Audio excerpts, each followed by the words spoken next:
I think patients need to understand that the years of training that go into being a plastic surgeon, and it's a completely different thought process than to a lot of other subspecialties. So we don't analyse just the problem as an isolated issue. You have to look at where you can borrow things from, how you can use it, how you can think creatively very often. And no two patients are the same. Even if you're dealing with skin cancer, there's no two patients that their skin cancer is going to be exactly the same.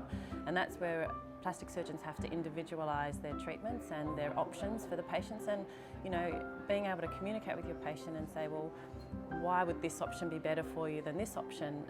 And having all of those range of options available to you is what a plastic surgeon is good at. So I think that only plastics really teaches the full breadth of all of those options, and I think that if you go to some of the subspecialties, they'll really focus in on a particular area but not be able to provide all the options because they haven't been trained in everything, and the understanding of tissue, how it works, how we can manipulate that is really our strength within plastic surgery. And I think our focus on aesthetics and normal, what is normal, and then trying to attain those as much as we can within our population of patients is what sets us apart, because we're not just aiming to fix a problem and make it go away. We're actually trying to reintegrate you into society and into that normative part of our communities to make that so that whatever you had is as normal as possible.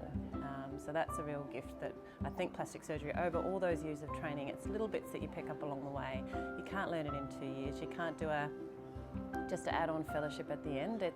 It's all of these little accumulated tips and tricks that you learn from all the plastic surgeons who have years of experience that you gain incrementally throughout your training as you go along.